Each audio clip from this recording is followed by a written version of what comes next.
Tudo bom, moçada? Professor Ronaldo Faria, de volta. Hoje vamos falar sobre o fim do absolutismo inglês, tá certo? Através das revoluções liberais do século XVII, tá? Para falar desse absolutismo inglês, peço que vocês lembrem, aprofundem a pesquisa sobre o absolutismo da dinastia Tudor e que vocês prestem atenção principalmente nas características dos governos do Henrique VIII e de sua filha Elizabeth I.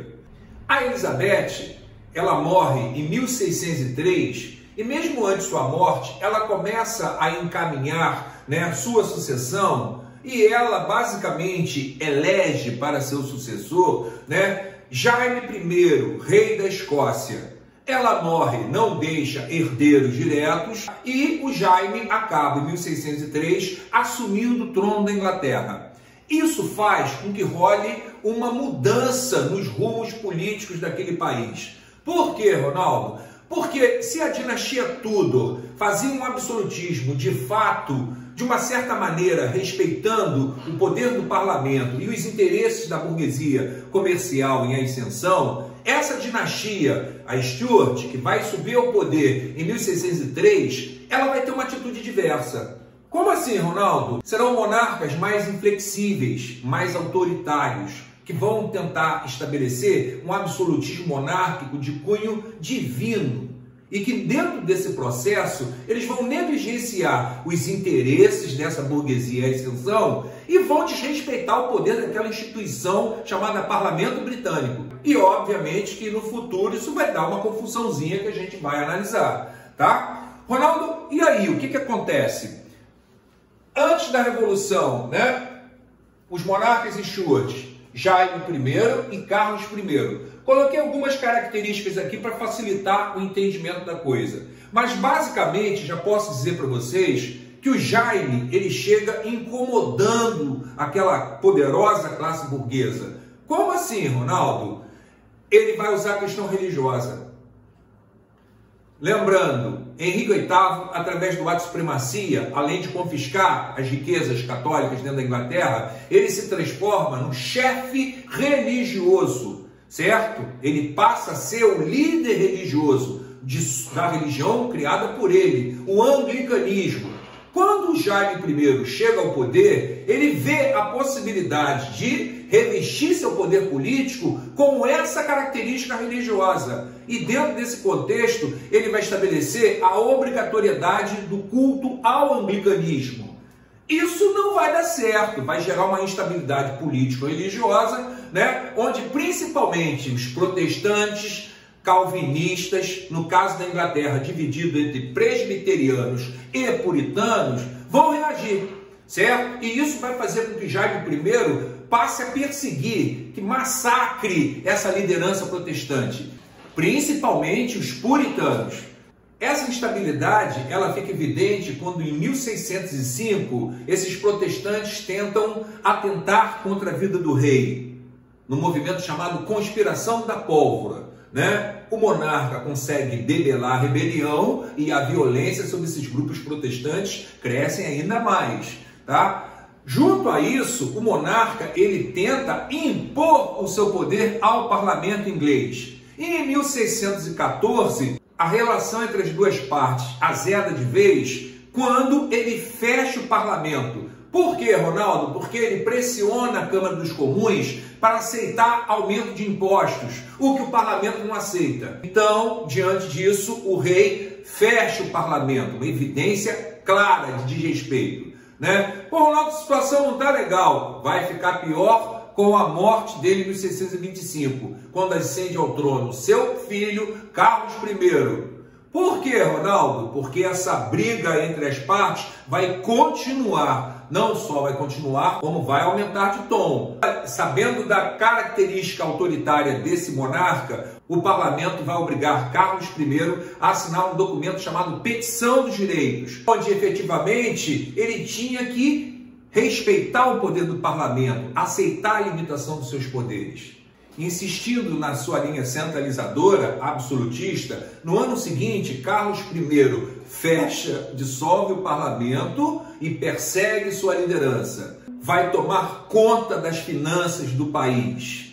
Eu coloquei aqui uma característica para vocês, ó, é parte dessa política dos Stuart tratar a riqueza do Estado, o patrimônio do Estado, como uma riqueza pessoal, certo? Lembrando determinados políticos de determinado país que a gente conhece, né? A causa pública parando nas mãos ou nos bolsos de determinadas pessoas, de determinados líderes políticos, correto? E aí, Ronaldo, vamos pegar o exemplo da coisa. Se ele não respeita os interesses da burguesia e não respeita o parlamento, né? Isso fica bem evidente na questão do chip money, que era um imposto criado pela dinastia Tudor, voltado para dinamizar a economia comercial e marítima na Inglaterra, onde esse chip money ele era só cobrado das cidades portuárias, das cidades litorâneas. E como eu disse, o governo beneficiava principalmente essa burguesia comercial porque investia em expansionismo marítimo, porque aparelhava a marinha mercante de guerra. Então a burguesia não ficava muito chateada em pagar esse imposto. Quando Carlos I toma conta das finanças do país, ele obriga todas as cidades da Inglaterra, sejam litorâneas ou não, a pagar o chip money,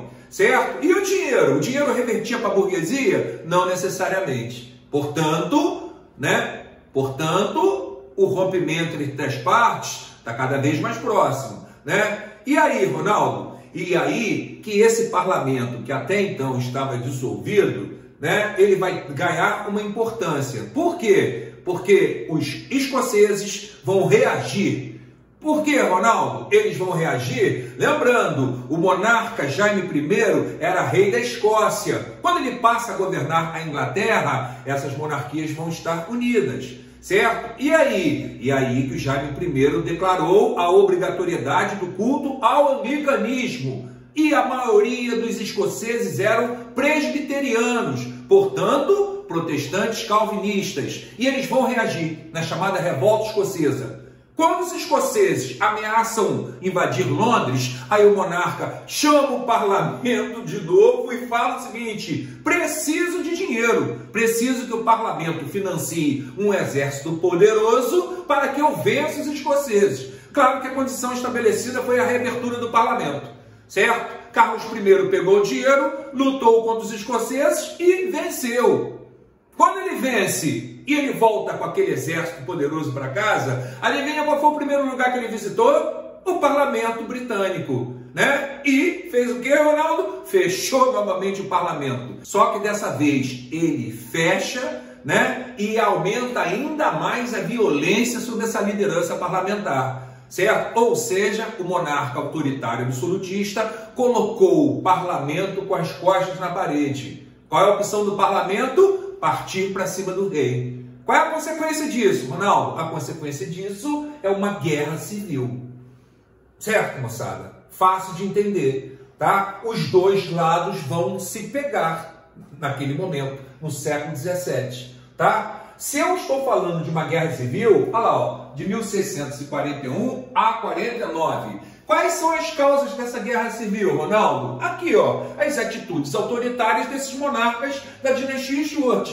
Absolutismo de fato e de direito, criação e aumento dos impostos sem o consentimento, sem a anuência do parlamento, aumento da intolerância política e religiosa. E isso tudo aqui está relacionado com o incremento da colonização das 13 colônias inglesas da América, principalmente com sua parte de povoamento, certo? Aqui, ó, rendas, como eu falei para vocês, o dinheiro público sendo tratado como causa familiar, né? E em algumas ocasiões o fechamento do parlamento, um claro desrespeito ao poder daquela instituição centenária na Inglaterra, certo, moçada? E aí, a guerra civil, portanto, ela está justificada. Quais são os lados que se enfrentam?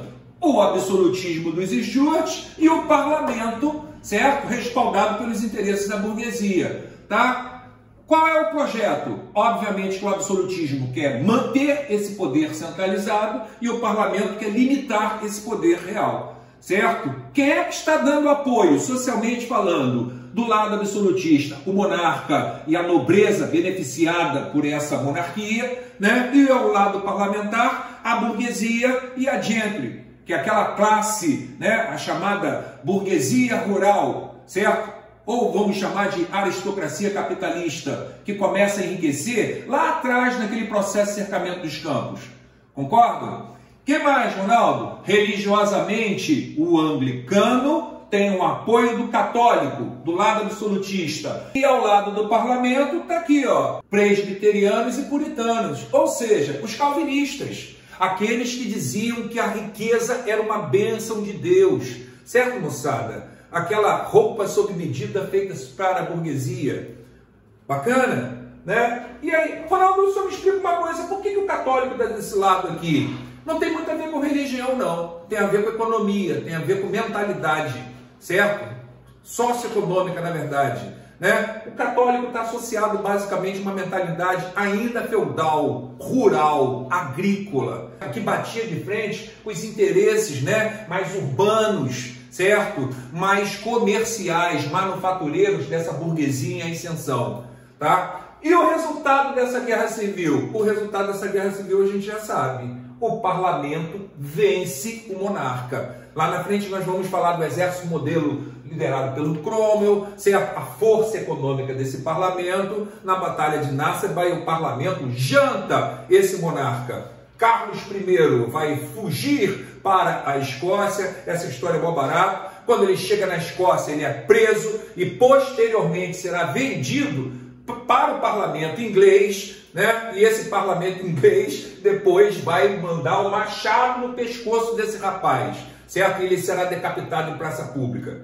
Essa decapitação, de uma certa maneira, ela é emblemática, né? Porque no momento que você mata um monarca, né? Você decapita um monarca em praça pública, é como se você estivesse jogando fora aquela teoria do poder divino, certo, moçada? Portanto, isso é bem importante para aquela época, para a política daquela época, tá? Mas, aqui, ó, como consequência, temos também a proclamação da República na Inglaterra, inicialmente controlada pelos presbiterianos, mas em boa parte dela controlada pelo republicano, puritano Oliver Cromwell. Isso é assunto para uma outra aula, para fecharmos esse assunto, quando eu falarei da República Puritana, da Revolução Gloriosa e de suas conexões com a Revolução Industrial inglesa do século XVIII.